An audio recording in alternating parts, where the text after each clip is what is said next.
नमस्कार सभी छात्र छात्राओं को नमस्कार और सभी को नव वर्ष की हार्दिक शुभकामनाएं। मैं आशा करता हूं कि ये जो आपका वर्ष है ये आपके लिए मंगलदायक हो, आपके जो लक्ष्य हैं उनको पूरा करने वाला हो। और इस वर्ष में हमने पिछले वर्ष की जो हमारी असफलताएं हैं उनको भूलकर हम नई ऊर्जा के साथ एक नई दिशा की ओर आगे बढ़ें और अपने लक्ष्यों को प्राप्त करने का प्रयास करें। आप सबके लिए इन्हीं शुभकामनाओं के साथ आज हम अपनी आज की क्लास आरंभ करते हैं। आज का हमारा जो टॉपिक है वो है बीए थर्ड ईयर का है, हिंदी साहित्य के प्रथम प्रश्न पत्र के अंतर्गत हम नई कविता के बारे में आज हमारा नियमित अध्ययन आरंभ रखेंगे। पिछली क्लास में हमने प्रयोगवाद से आगे बढ़कर नई कविता के बारे में हमने अध्ययन किया था, उसका परिचय प्राप्त किया था कि नई कविता का आरंभ कहाँ से होता है। हमने देखा था कि नई कविता जो है 1953 में नए पत्ते के साथ ही उसका नामकरण हुआ और 1954 में जो नई कविता पत्रिका का जो प्रकाशन हुआ, संपादन हुआ, किसके द्वारा हुआ था? जगदीश चंद्र गुप्त जी के द्वारा हुआ था। उसके माध्यम से नई कविता आंदोलन को एक नई दिशा मिली और नई कविता का आरंभ हुआ। हमने ये भी पढ़ा है कि नई कविता जो है वह प्रयोगवाद का ही एक दूसरा भाग है, क्योंकि प्रयोगवाद की जो प्रवृत्तियां थी और नई कविता की जो प्रवृत्तियां थी वो बहुत कुछ स्तर तक एक जैसी थी।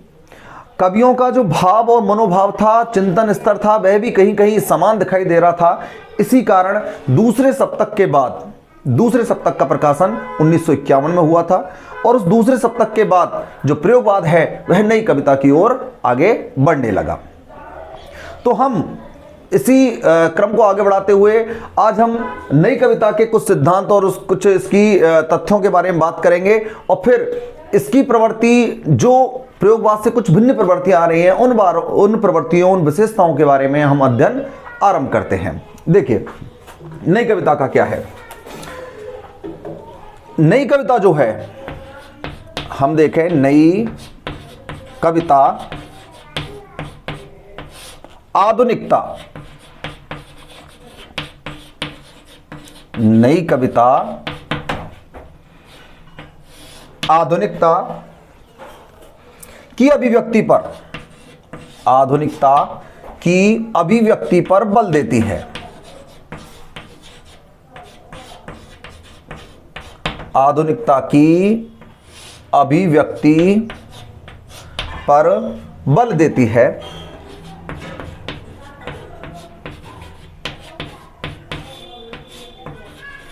बल देती है। देखिए पहला तथ्य कि जो नई कविता है वह किस पर? आधुनिकता पर बहुत ज्यादा जोर देती है। आधुनिकता की अभिव्यक्ति है, जो प्रकट करने का जो माध्यम है वह किस प्रकार से होना चाहिए? आधुनिक अर्थात यथार्थ से परिपूर्ण होना चाहिए, बुद्धि से परिपूर्ण होना चाहिए। उसमें व्यक्ति कल्पना का प्रयोग नहीं करे, क्योंकि जो ये मानते हैं ये जो युग है ये किसका है? विज्ञान का युग है। और विज्ञान के युग में, आधुनिकता के युग में कल्पना और सौंदर्य बोध की घड़ी गड़ाई बातों से कोई काम नहीं चल सकता। इसलिए नई कविता किस पर बल देती है? आधुनिकता की अभिव्यक्ति पर वह ज्यादा बल देती है। दूसरा है इसका बौद्धिकता पर बल देती है। नई कविता किस पर?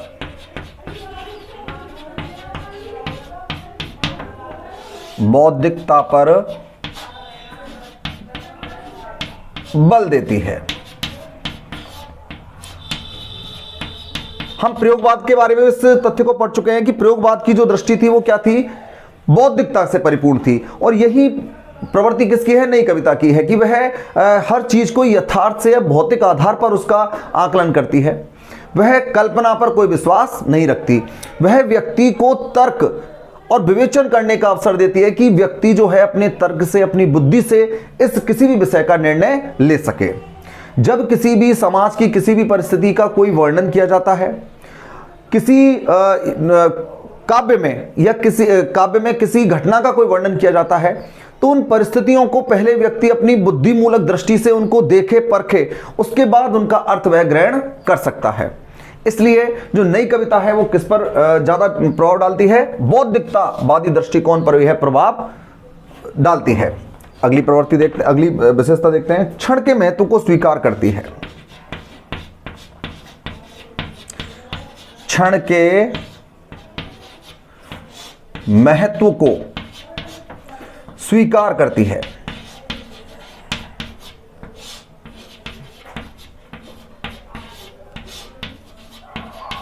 जो नई कविता है वो किसके महत्व को, ये महत्वपूर्ण विशेषता है इसकी, क्षण का महत्व, कि ये क्षण के महत्व को स्वीकार करती है। क्षण के महत्व से तात्पर्य है कि व्यक्ति के जीवन का प्रत्येक क्षण, चाहे वह दुख से भरा हो या सुख से भरा हो, कभी ये चाहता है कि व्यक्ति जो है उस हर क्षण को जिए, भरपूर उसका आनंद ले, और इस क्षण में वह अपने जीवन को कभी भी विभक्त नहीं समझे कि आज मेरा दुख का समय है, आज मेरा सुख का समय है। वह कभी ये चाहता है कि व्यक्ति को हर क्षण का आनंद लेना चाहिए। हर क्षण का जीवन में एक विशेष महत्व होता है।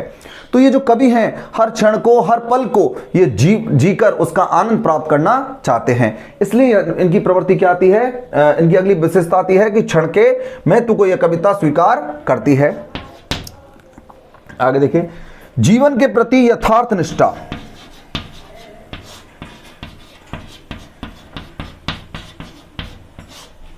जीवन के प्रति यथार्थ निष्ठा की नई कविता की जो प्रवृत्ति है वो जीवन के प्रति कैसी है, यथार्थ मूलक है। वह जीवन के, मानव जीवन की कुंठा, निराशा, अवसाद, पीड़ा आदि को वह जो कवि हैं वह खुद महसूस करते हैं पहले, कि ये जो परिस्थितियां हैं व्यक्ति के जीवन में क्यों आती हैं, किस प्रकार आती हैं और कैसे उसके जीवन को प्रभावित करती हैं। तो इनके प्रति उसका जो दृष्टिकोण है वो कैसा है, जीवन के प्रति वो यथार्थ मूलक निष्ठा रखी जाती है नई कविता में, कि वह हर चीज को यथार्थ रूप में देखता है, सत्य रूप में देखता है। कि नौकरी न पाने का दुख, परिवार की आय कम होने का दुख, तो ये जो सारे दुख हैं, अवसाद हैं, पीड़ा बोध की जो स्थिति है, उसमें वह व्यक्ति जो है वो यथार्थ की कल्पना, यथार्थ को महत्व देते हैं, ना कि वे कि भाई कि अवसाद हुआ, कुंठा हुआ, कोई व्यक्ति दुखी है और दुख को दूर करने के लिए वह प्रकृति चित्रण करे, प्रकृति के सुंदर दृश्यों को देखकर अपने दुखों को भूलने का प्रयास करे। ऐसा ये नई कविता नहीं कहती है।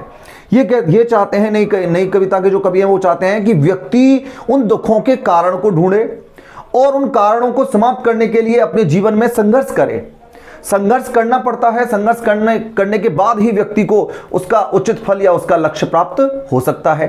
तो उस यथार्थ के प्रति उनकी दृष्टि बहुत ही स्पष्ट रही है कि व्यक्ति जो है अपने कर्तव्य लक्ष्यों से घबराकर, उनसे दूर जाकर किसी काल्पनिक संसार में नहीं जी सकता। उसे जीना कहां पड़ेगा, वास्तविक जगत में जीना पड़ेगा, यथार्थ जगत में जीना पड़ेगा, और इसी संसार के इन सभी चीजों को, तथ्यों को अपने जीवन में स्वीकार करना पड़ेगा।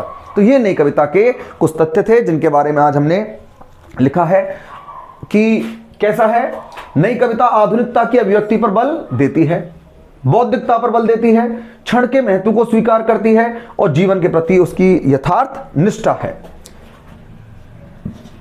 है। देखिए, हमने पिछली बार पढ़ा था कि इसकी दो सबसे प्रमुख विशेषताएं हैं। एक तो है क्षण का अनुभूति की सच्चाई, और दूसरी विशेषता हमने लिखी थी बुद्धि मूलक या विवेक मूलक दृष्टि। ये नई कविता की दो सबसे प्रमुख विशेषताएं हैं, एक तो अनुभूति की सच्चाई और एक बुद्धि मूलक दृष्टि। अब अनुभूति की सच्चाई कैसी होती है, कैसा व्यक्ति का आत्मगत सत्य होता है, इसके बारे में हम अभी आगे अध्ययन करते हैं इसकी प्रवृत्तियों में। तो ये इसके कुछ तथ्य थे कि नई कविता क्या है, नई कविता के सिद्धांत किस आधार पर कार्य करते हैं। तो नई कविता के सिद्धांत हैं। अब आगे बढ़ते हुए इसकी प्रवृत्तियों के बारे में हम अध्ययन करेंगे, आरंभ करेंगे अध्ययन। देख लीजिए,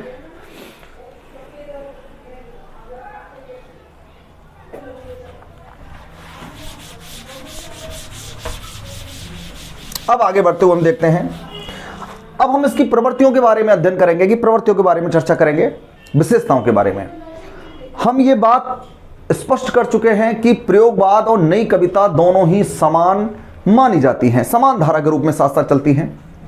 तो प्रयोगवाद की जो विशेषताएं हैं वो ही विशेषताएं किसकी हो जाती हैं, नई कविता की हो जाती हैं। लेकिन नई कविता की कुछ जो उनकी अपनी स्वयं की अनुभव की हुई जो विशेषताएं हैं उनका भी आज हम अध्ययन आरंभ करते हैं। कहने का तात्पर्य है कि जब यदि आपको परीक्षा में आए कि प्रयोग नई कविता की 2 प्रमुख विशेषताएं बताइए, तो आप इन विशेषताओं के बारे में लिख सकते हो जिनके बारे में आज हम अध्ययन करने वाले हैं। या आपको प्रयोगवाद की किन्हीं विशेषताओं को, तो प्रयोगवाद और नई कविता में जो अंतर है वो कुछ ही प्रवृत्तियों का अंतर है, बाकी का दोनों के जो भाव विचार हैं वो समान ही पाए जाते हैं। कभी भी कवियों की जो परंपरा रही है, कवियों की जो स्थिति रही है, वह कभी भी दोनों ही युग में समान रूप से पाए जाते हैं। एक ही भाव से, एक ही चिंतन की दृष्टि से वे काव्य रचना करते हैं। तो आइए आज हम नई कविता की प्रवृत्तियों के बारे में अध्ययन आरंभ करते हैं। देखिए, सबसे पहली जो इसकी प्रवृत्ति है जो पढ़ते हैं हम, क्षण का महत्व।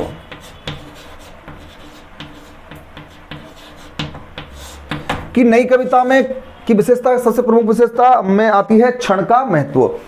कि ये जो कवि हैं वे प्रत्येक क्षण को जीना चाहते हैं, जीवन के हर भाग को वे महत्वपूर्ण समझते हैं।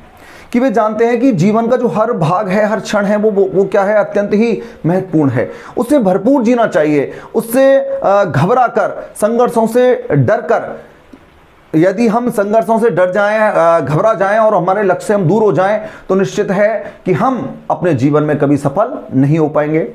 इसलिए व्यक्ति को हर क्षण को, हर पल को बड़ी ही आनंद के साथ, बड़ी ऊर्जा के साथ, बड़ी ही उत्साह के साथ जीना चाहिए। इसलिए ये क्षण के महत्व को बहुत ही ज़्यादा महत्व देते हैं। तो क्षण का महत्व किसका है?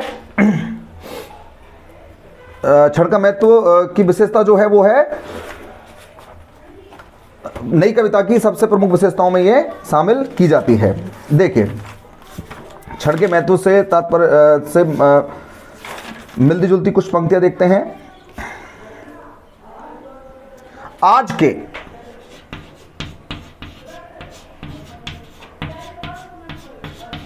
विविक्त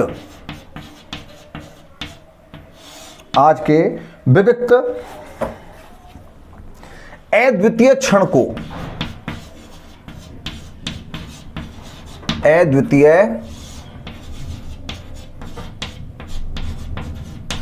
क्षण को पूरा हम जी लें,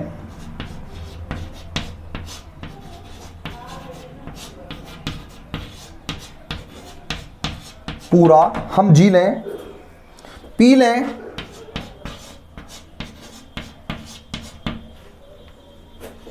आत्मसात कर लें।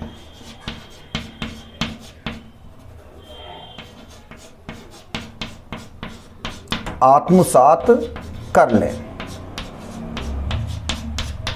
देखिए, ये किसको महत्व देती है? क्षण का। कि प्रत्येक क्षण को जीना आवश्यक है, प्रत्येक क्षण को जीना चाहिए, उसका आनंद लेना चाहिए। उसमें यदि हमें लगे कि जीवन के इस क्षण में हमें दुख है, संघर्ष है, पीड़ा है या निराशा है, तो उस क्षण को हमें, उस भाग से घबराना नहीं चाहिए, बल्कि हमें उसका सामना कर उनके कारणों को ढूंढते हुए उस दुख के क्षणों को हमें आनंद के क्षणों में परिवर्तित करना आवश्यक है। इसलिए ये क्या कहते हैं? कवि कहते हैं आज के विविक्त अद्वितीय क्षण को। विविक्त मतलब जो विभाजित है। आज के जो जीवन का भाग है वो क्या है? विभाजित है, बटा हुआ है, सुख में, दुख में, निराशा में, आशा में बटा हुआ है। जो क्षण है अद्वितीय क्षण को, वह क्षण कैसा है? अद्वितीय है, अर्थात वह कभी भी तुम्हारे जीवन में कभी दोबारा वापस आने की उसकी स्थिति बहुत ही कम होती है। वह अद्वितीय क्षण है, अर्थात जीवन में दुख सुख का अपना अपना एक स्थान है। पूरा हम जी लें, उस क्षण को हमें क्या करना है? पूरा जीना है, पीना है, अपने अंदर उसे क्या करना है? बिल्कुल ग्रहण करना है, आत्मसात कर लें, उसके साथ उसे हम बिल्कुल अपने जीवन में उतार लें, जान लें कि हर क्षण जो है वह, हर पल जो है, हर स्थिति जो है वह हमारे जीवन के लिए अत्यंत ही महत्वपूर्ण है। तभी जाकर हम अपने जीवन को बहुत ही सुखद और सफल बना सकते हैं। यदि हम दुख, निराशा, अवसाद में डरकर यदि हम अपने जीवन को समाप्त करने की ओर बढ़ेंगे, निराशा से घबराकर यदि हम मृत्यु की ओर दौड़ेंगे, तो निश्चित है वह उसका कोई हल नहीं हो सकता। इसलिए व्यक्ति को क्या चाहिए? उस हर भाग का आनंद ले, संघर्षों का सामना करे और वह अपने लक्ष्य को प्राप्त करे। इसके लिए क्या आवश्यक है?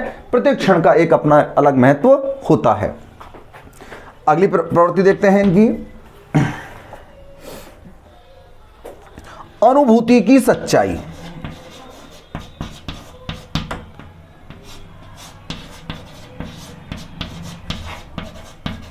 अनुभूति की सच्चाई, देखिए यह हम कह सकते हैं आत्मगत सत्य।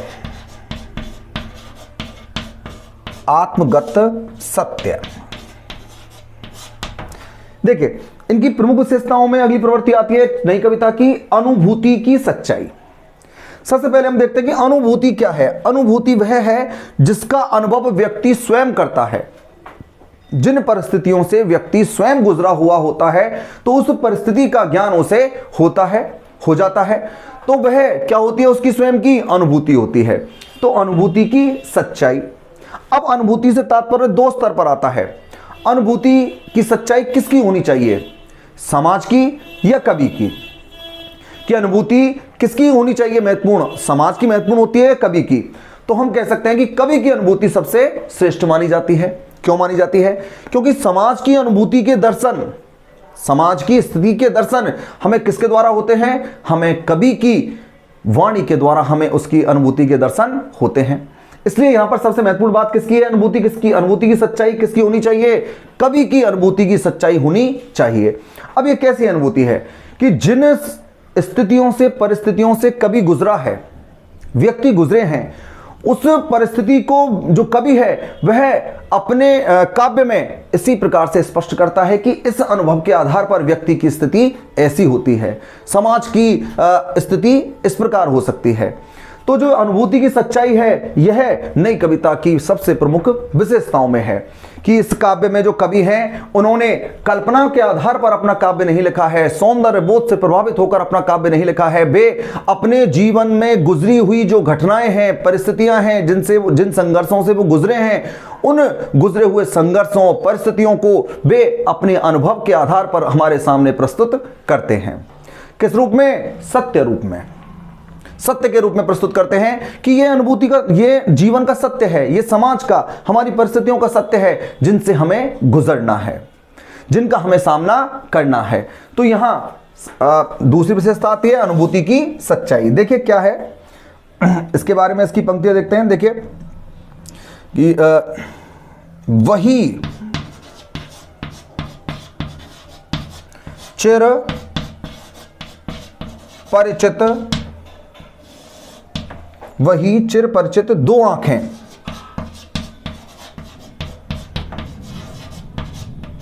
आंखें ही, वही चिर परिचित दो आंखें ही चिर माध्यम हैं,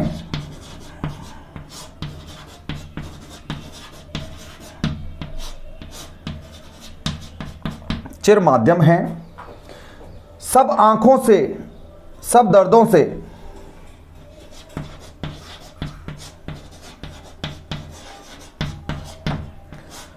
सब आंखों से,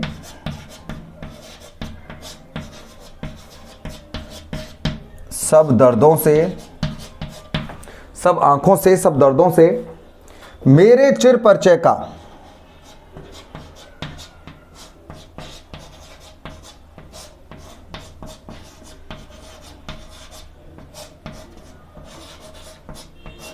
देखिए अनुभूति की सच्चाई में कभी क्या कहता है? वही चिर परिचित दो आंखें ही, दो आंखें अर्थात एक व्यक्ति, दो आंखें किसकी? एक व्यक्ति की। अर्थात यहां कवि किसकी ओर इशारा कर रहा है? कवि की ओर, कि भाई जो कवि है वही चिर परिचित दो आंखें ही चिर माध्यम है, लंबा लगातार चलने वाला माध्यम है किसका? सब आंखों से, सब दर्दों से मेरे चिर परिचय का। कि जिन दुखों का, जिन संघर्षों का मुझे अनुभव हुआ है, उस अनुभव को कराने वाला व्यक्ति कौन है? वही चिर परिचित दो आंखें ही, चिर परिचित जानी पहचानी दो आंखें, वह व्यक्ति जिसने इस अनुभव को महसूस किया है, जिसने उसे अपने जीवन में ग्रहण किया है, वही व्यक्ति माध्यम है जिससे कि मैं सब आंखों से और सब दर्दों से मेरा परिचय हुआ है। अर्थात जीवन के संघर्ष को, दुखों को जानने का मेरा माध्यम क्या रहा है? वही दो आंखें, अर्थात कवि की आंखें रही हैं, जिनके माध्यम से, उनके अनुभव से, उनकी सत्यता से मुझे इस दुख का, दर्द का पता लग सका है।